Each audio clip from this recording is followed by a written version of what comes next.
Olá, meus terceiros anos, tudo bem? Como é que estão? É um prazer estar com vocês novamente. Nossas aulas de geografia, sempre aí buscando o ensino e a aprendizagem.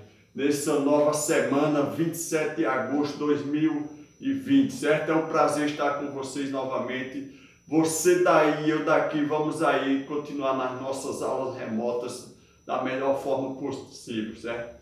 Para construir um ensino e aprendizagem, precisamos de foco, motivação, determinação e vamos aí se preparar para as nossas provas de vestibulares, Enem e concurso, certo? Espero que estejam todos preparados. Peço a vocês que utilizem o livro didático, que é uma ferramenta fundamental para nos ajudar em nossas aulas remotas, certo? Vamos lá, hoje com o nosso tema da nossa aula dessa semana, certo? Vamos trabalhar a agropecuária, que é o nosso conteúdo no Brasil, como é que se desenvolve esse processo, certo? E dentro do conteúdo, o tema, o Estatuto da Terra e a Reforma Agrária, certo?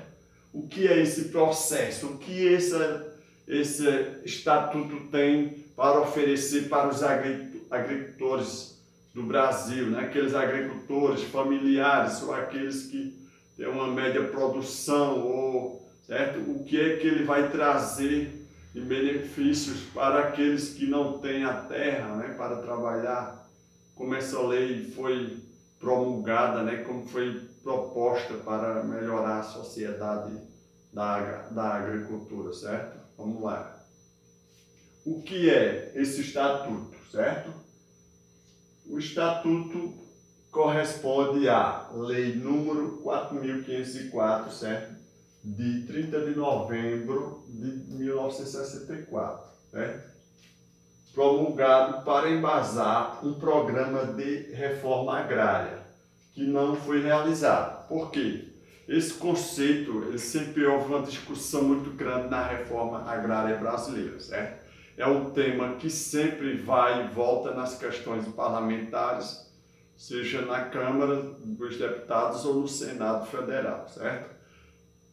Ele vai se aperfeiçoando, tentando se pôr em prática, mas às vezes engaveta lá também, fica parado e não dá andamento, né? Essa lei, ela foi aí proposta, né, em 1964, que visaria desenvolver as áreas do campo, né, para distribuição de terra, dentro daquela questão que atendesse à população, né, menos favorecida, né, mas até hoje ela não saiu muito do papel, certo? Para a gente entender melhor, a gente vamos adiante fazendo as nossas leituras, análises e compreendendo aí pelo livro didático, que é importante essa leitura, essa análise, certo? Para a gente fazer um feedback e fazer aquela discussão nas nossas aulas em videoconferências ou pelas redes sociais, certo? Vamos lá, ou na nossa plataforma AVA, certo? Vamos lá. Qual a característica do Estatuto da Terra, né? Como ele se apresenta? Para que vai servir esse Estatuto, certo? Ele teve como característica uma projeção que o IBGE trabalha sobre a análise das áreas rurais, né? De produção, certo?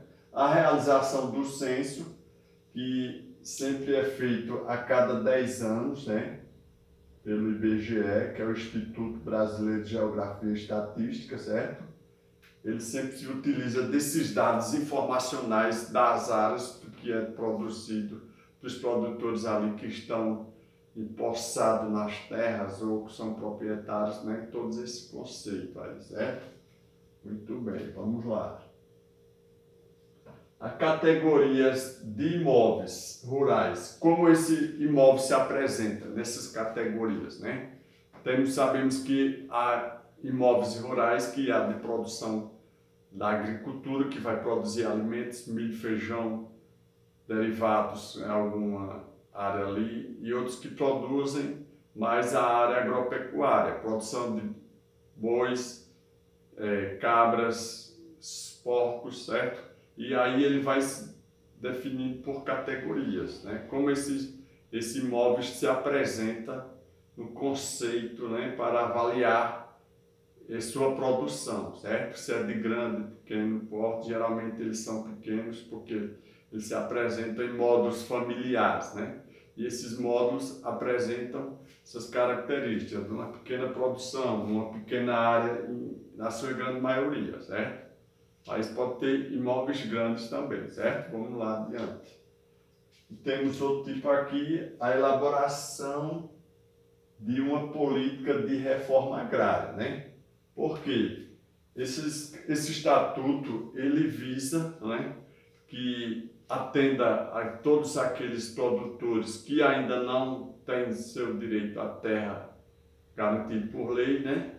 Muitos até têm, às vezes não estão dentro das normas constituídas pela lei, né? Que possam comprovar que a terra é pertencente a ele, mas como eles estão ali como posseiro há muitos anos, sempre tem esse direito à posse, certo?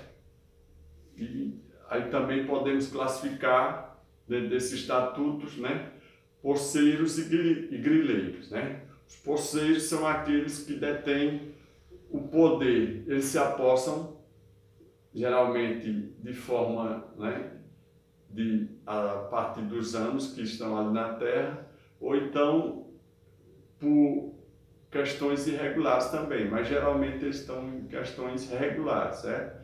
E os grileiros vão para se apropriar de propriedades, seja ela pública ou privada, e ficam ali como pertencentes àquela área, certo? Mas nem sempre eles dependem muito das leis que regem ali o Estado ou que seja federal, dentro do governo federal, certo? Aí tem uma diferenciação entre grileiros e posseiros, certo? Muito bem.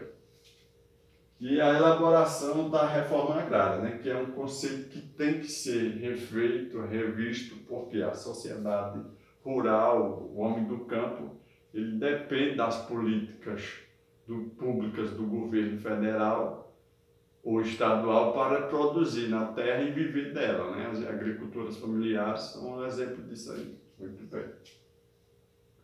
A propriedade familiar. O que seria a propriedade familiar, certo? Isso aqui corresponde ao imóvel rural, trabalhadores familiares, né? São propriedade familiar, quer dizer que o quê? A família vai trabalhar dentro do conceito de produção, né? Para alimentar essa família e vender o excedente, né? Que ele produz para se alimentar nessa condição de subsistência, e o que sobra se chama o excedente, certo? Aí ele vende ou troca em outros produtos, certo? Muito bem. E o módulo rural, o que seria um módulo rural, né? Esse módulo é onde se está dividido as classificações das propriedades, certo? É uma unidade de medida expressa em hectares. Por quê? Aí vai ter característica do módulo rural, certo? Quais são os tipos de módulo? Como ele se apresenta? Como se define, certo? Aqui eu botei os tipos aqui para vocês. Tipos de módulo rural. Tem a localização da propriedade, se ela está numa área próxima aos centros urbanos, certo? Se ela tem como escoar essa produção, né, até as cidades, certo? Aí isso é uma questão de módulo dentro desse conceito, certo? O módulo rural é um tipo, certo? Um tipo, são 3 tipos, certo? Esse é o primeiro, certo? A fertilidade do solo e o clima. Como se classifica essa produção dessa condição rural, né? Dessa unidade, certo? Porque se ela tem bom solo, ela vai produzir mais, com certeza, né? E se ela depender da região onde ela esteja, né? Se for numa área do semiárido, ela vai produzir menos que uma área que tenha mais abundância de água, de solo, um clima melhor, certo? Aí vai diferenciar nessa questão também. Esse é o segundo, certo? E vamos ao terceiro, o tipo de produto, certo? cultivado. Quer dizer o quê? E tecnologia empregada. Esse está dentro dos três, são 3 módulos rurais para classificar uma propriedade, certo? Localização, tipo de produto. Como essa propriedade ela está ali empenhada para desenvolver a dinâmica dos seus serviços, né, na área rural, certo? Nesse conceito se engloba 3, né? Vimos aí a questão do estatuto, né, da produção rural para pequenos produtores, qual a sua divisão, certo? Eu peço a vocês, para dar continuidade, nós fazemos a leitura, certo? Da página 2660 e 261, para a gente continuar. Qualquer dúvida nós vamos tirando nas nossas aulas online, certo? Foi um prazer estar com vocês, até a próxima, obrigado.